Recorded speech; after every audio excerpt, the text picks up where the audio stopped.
Dans l'antique religion égyptienne, Isis, la déesse de la mort, de la résurrection et de la vie, porte des ailes de vautour.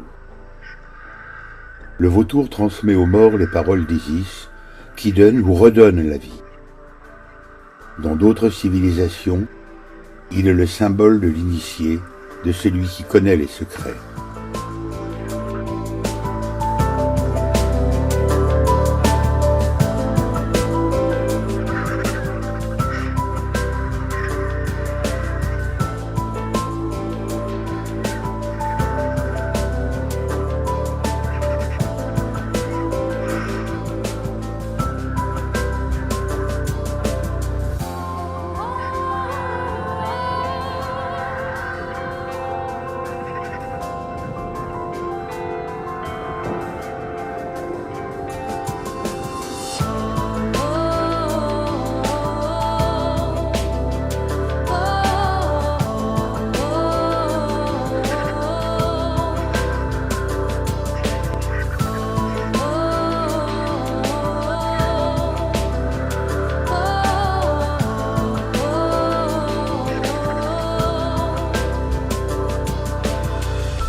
Ce village à flanc de montagne, surplombant les gorges du Verdon, réunit tous les paramètres indispensables à la réintroduction du vautour.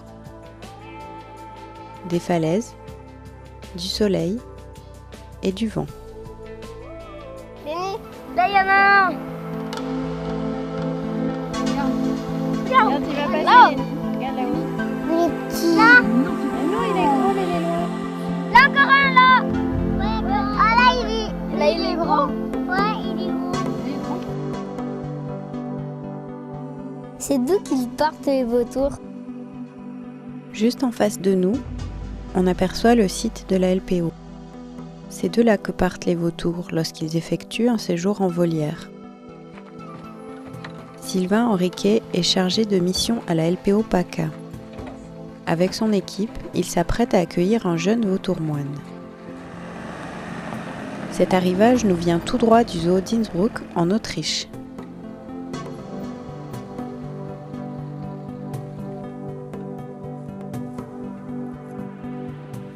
Après la période de confinement du voyage, l'oiseau retrouve la lumière.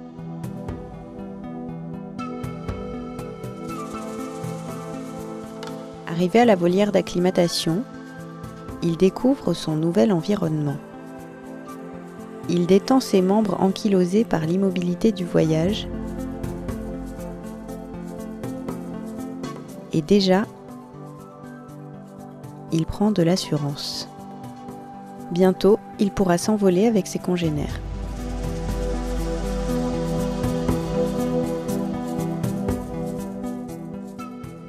À quoi reconnaît-on un vautour fauve? Le vautour fauve se reconnaît à son long cou recouvert d'un fin duvet et à sa collerette de plumes blanches. Chez le juvénile, vous pouvez voir qu'elle est beaucoup plus brune. Combien mesure-t-il? Debout, il mesure environ 1 mètre. Son envergure imposante, de 2,50 m à 2,80 m, en fait l'un des plus grands rapaces d'Europe. Comme on peut le voir, c'est un planeur par excellence. Il profite des ascendances thermiques produites par le réchauffement solaire du sol et des falaises. Il se laisse porter par les masses d'air en mouvement pour s'élever en spirale et sans effort à plusieurs centaines de mètres au-dessus du relief. Il sait aussi utiliser des courants créés par le vent qui butent contre le relief et qu'ils empruntent en longeant la crête. Y a-t-il d'autres espèces de vautours dans le Verdon? La présence du vautour fauve dans le Verdon a favorisé le retour du percnoptère. C'est le plus petit des vautours européens. Il mesure 60 cm de haut et 1,55 m à 1,70 m d'envergure. Il existe une autre espèce de vautour, le gypaète barbu, mais qui est beaucoup plus rare dans notre région. Ensuite, on a le vautour moine, qui est le plus grand rapace d'Europe. Alors lui mesure 1 mètre de haut et 2,50 m à 2,90 m d'envergure. En ce moment, il est en cours de réintroduction. Quelle différence y a-t-il entre le vautour fauve et moine? Alors la tête du moine est beaucoup plus large que celle du fauve. Elle est recouverte en partie d'un duvet ras et son plumage brun-noir s'éclaircit avec l'âge. Est-ce qu'ils peuvent attraper des proies vivantes? Malgré leur grande taille, ils sont incapables de capturer des proies vivantes. Ils pèsent 8 à 10 kg, ce qui ne leur permet pas de se déplacer en vol battu très longtemps. Mais qu'est-ce qu'ils mangent alors? Leur bec recourbé et leur cerre nous rappellent que ce sont des rapaces charognards. Ils se nourrissent uniquement d'animaux morts. Ce sont des agents sanitaires redoutablement efficaces et considérés comme les éboueurs de la nature. Leur système digestif les met à l'abri de toutes les maladies véhiculées par les cadavres dont ils se nourrissent. Des adaptations, nombreuses et variées, limitent la compétition alimentaire entre les différentes populations de vautours. Le fauve, par exemple, préfère la consommation des parties molles comme les viscères ou les muscles. Le moine, lui, est davantage spécialisé dans la consommation de parties plus coriaces comme la peau, les tendons ou les cartilages. Le percnoptère, plus petit, se nourrit habituellement de la chair d'animaux de petite taille. Reptiles, rongeurs, insectes. À l'occasion, il peut aussi consommer des œufs. Il jette des pierres sur la coquille jusqu'à ce qu'elle se brise. Quant au gypaète barbu, il surgit lorsque les curées sont terminées et qu'il ne reste que les os. Il les laisse tomber pour qu'ils se brisent et manger leurs moelle. Il se nourrit également de fragments d'os et de sabots. Comment trouvent-ils leur nourriture? Ce sont des oiseaux grégaires, c'est-à-dire qu'ils vivent en groupe. Ils forment des colonies qui comportent parfois plusieurs centaines d'individus. Ce mode de vie facilite la recherche de nourriture lors de leurs déplacements. Ils sont dotés d'une acuité visuelle qui leur permet de repérer un lapin mort à plus de 3 km. Quand l'un d'entre eux repère une carcasse, ils s'en approchent. Les autres comprennent qu'il y a de la nourriture à cet endroit et en quelques minutes, la colonie commence la curée. Après leur départ, il ne reste que la peau et les os. Ensuite, ils peuvent jeûner plusieurs jours d'affilée. Où dorment les vautours? Les vautours fauves nichent seulement en falaise. Ils sont rupestres et ils utilisent cet habitat pour leur repos diurne et nocturne. Le vautour moine préfère construire son nid dans les arbres. Généralement choisi sur une pente, ce nid parfois très imposant mesure entre 1 et 2 mètres de diamètre. Quand est-ce qu'ils font leurs petits? En automne, les couples évoluent dans les airs en tandem. La nidification commence dès le début de l'hiver. L'œuf est pondu fin janvier dans une aire construite dans la cavité d'une paroi rocheuse. Le mâle et la femelle se relaient pour couver pendant environ 53 jours. L'œuf éclot entre fin février et fin avril. Quelques semaines plus tard, Sylvain et Mathieu interviennent pour le bagage.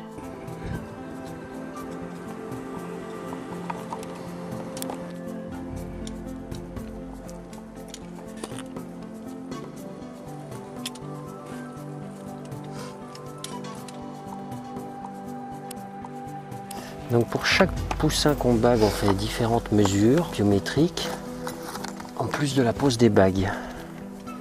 Donc là, il a un avant-bras qui fait 300 mm, 30 cm.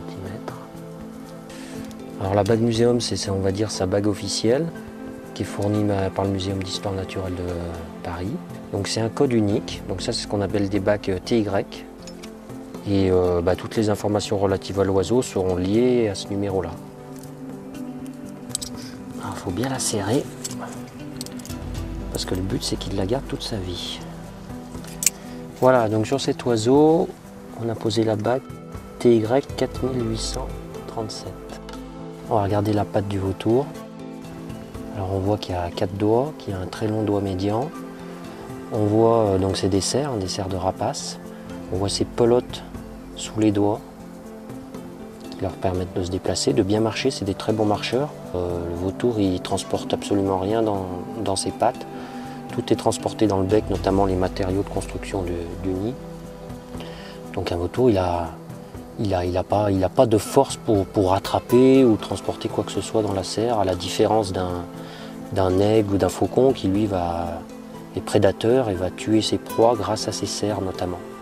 Donc les oiseaux que l'on bague, en fait, on récupère 2 petites plumes en croissance pour notamment sexer l'oiseau, puisque là on ne peut pas savoir si c'est un mâle ou une femelle. Donc ça nous permet de mieux connaître l'individu. Donc l'oiseau, on voit qu'il a déjà des grandes plumes qui ont poussé sur le dos, tout ce qu'on appelle les couvertures, ces plumes marron sur les ailes. Les plumes de vol qui sont noires sont encore très courtes, on le voit là sur l'aile et sur la queue. Sur la queue, c'est celle qu'on appelle les rectrices. Puis après, il y a des plumes de corps, donc il y en a qui sont encore en croissance, des petites là. Donc c'est des plumes comme ça qu'on va prélever.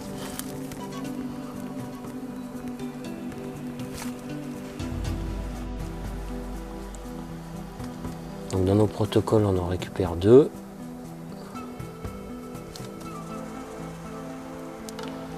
Voilà, on met dans de l'alcool, qu'on conservera comme ça, pour les transmettre à un laboratoire. Ensuite, on va essayer de faire on va me faire la mesure de la 5e rèche primaire. 1, 2, 3, 4, 5. Alors on va très bien voir que c'est une plume en croissance. Donc on voit le tube de croissance de la plume et qui va se réduire au fur et à mesure que la plume va se développer. Donc on va déjà mesurer la plume sans ce tuyau, 105 mm. Et ensuite, il faut aller chercher la base de la plume. Voilà, la règle est à la base de la plume. Et là, on est à peu près 212 mm. Ce qu'on voit aussi, ce qui est intéressant à voir ici, c'est qu'en fait, les vautours, ils vont garder ce duvet-là. Hein, donc c'est le duvet initial. Par-dessus se développent des plumes de corps. Et en fait, ce duvet-là, il va le garder. Donc ça le maintient pour le poussin, ça lui permet d'avoir une certaine isolation, mais même pour l'adulte, ce qui fait que les vautours, ils sont très peu sensibles aux variations de température. Ici, en hiver, quand les vautours couvent, il peut faire facilement moins 10 ou peut-être encore plus froid. Et c'est pas un problème pour eux. Et ils ne souffrent pas non plus de la chaleur. On va terminer par la pose de la bague d'Harvick, qui servira à identifier l'oiseau pendant toute sa vie. Ces bagues blanches, donc elles sont utilisées maintenant partout en France. Cette codification elle est même européenne, puisque par exemple les oiseaux espagnols portent des bagues jaunes avec un mélange de lettres et de chiffres. Les oiseaux de Croatie, du moins de l'est de l'Europe, ce sont des bagues vertes. Les vautours se déplaçant beaucoup, très rapidement. Quand on observe des vautours lors d'une curée, c'est-à-dire quand ils mangent tous ensemble, si un oiseau qui vient d'ailleurs, dit exogène, on peut très rapidement savoir d'où il vient. Donc grâce à ce marquage-là, on peut étudier assez simplement le mouvement des vautours fauves en Europe. Alors ce bagage des vautours fauves, ça se fait à un moment bien précis. Ça se fait quand l'oiseau a entre 50 et 60 jours. Pourquoi ? Parce que s'il était plus petit, cette bague qui est quand même relativement grosse, elle pourrait glisser sur les doigts. Donc lui coincer les doigts ou alors remonter plus haut sur le tibia. Donc là c'est un moment où l'oiseau est suffisamment gros pour que la bague reste sur le tarse. Et puis s'il était plus grand encore, le risque c'est qu'il soit plus effrayé et qu'il s'approche trop près du bord avec le risque qu'il chute. 48 minutes plus tard, un des parents réintègre le nid. 19 jours après, grâce à la nourriture apportée par ses parents, on peut voir qu'il a déjà bien grandi. À 4 mois, il est prêt pour son premier envol. Et à l'âge de 4 ou 5 ans, il pourra se reproduire à son tour. Y a-t-il une autre façon de les repérer en vol? Pour les vautours en volière, on effectue une décoloration des plumes. Pour décolorer, Sylvain utilise un produit de coiffeur à base d'eau oxygénée.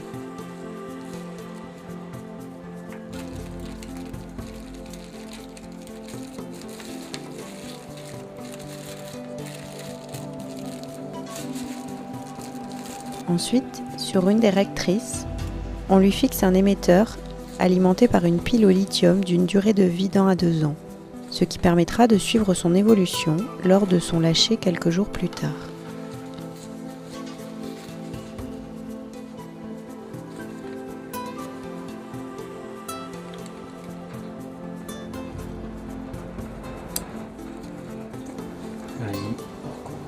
Un rinçage finalise la décoloration.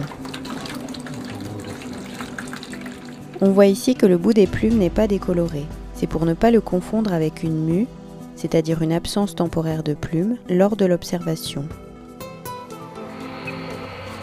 Après vérification du signal des émetteurs et des différents postes d'observation, on peut procéder au lâcher de Franck et Sirius. Pour préparer la curée, Sylvain dépose sur le charnier des carcasses récupérées chez les éleveurs.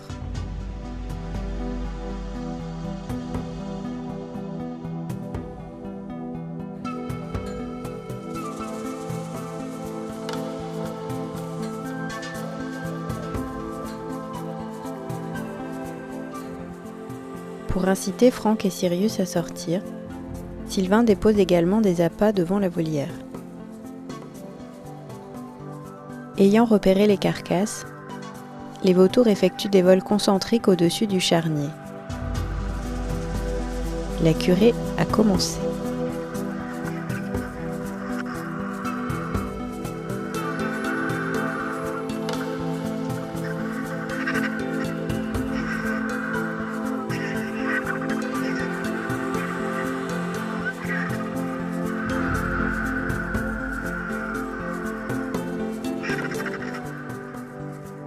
« 34 minutes après l'ouverture de la volière, Sirius se laisse tenter par l'appât et ose quelques pas hors de la volière. «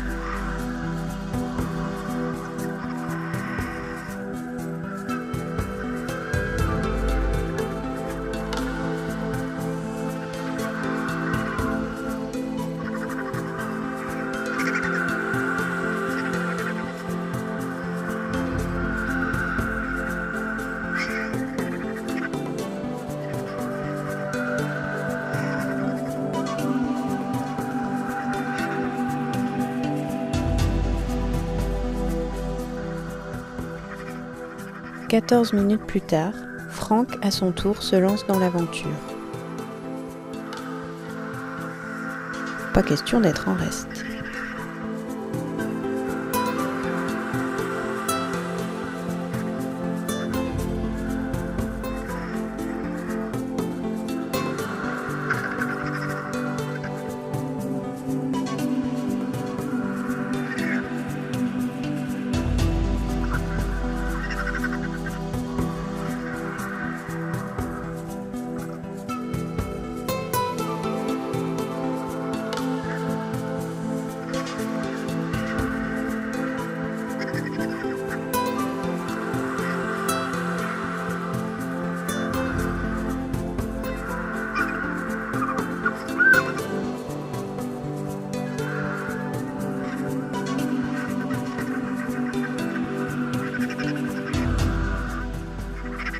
Franck et Sirius se sont rapidement intégrés à la curée.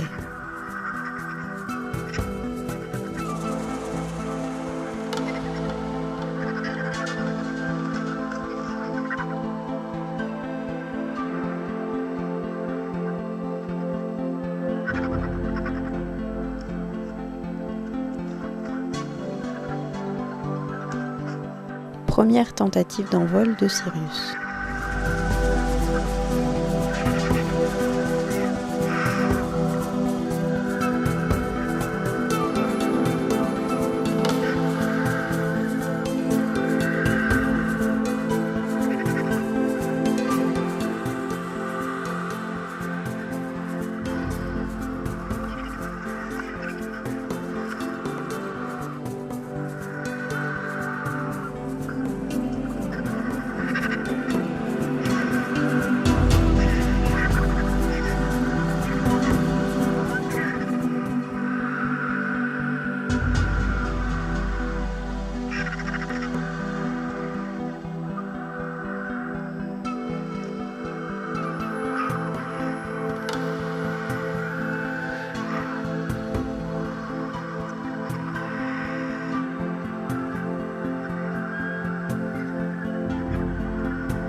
vautour est souvent considéré comme le symbole de la purification. Il élimine la putréfaction dangereuse pour la santé. Il détourne la maladie en éliminant les cadavres et les risques d'infection. Il est fécondant. Il régénère les forces vitales, transforme la putréfaction en vie.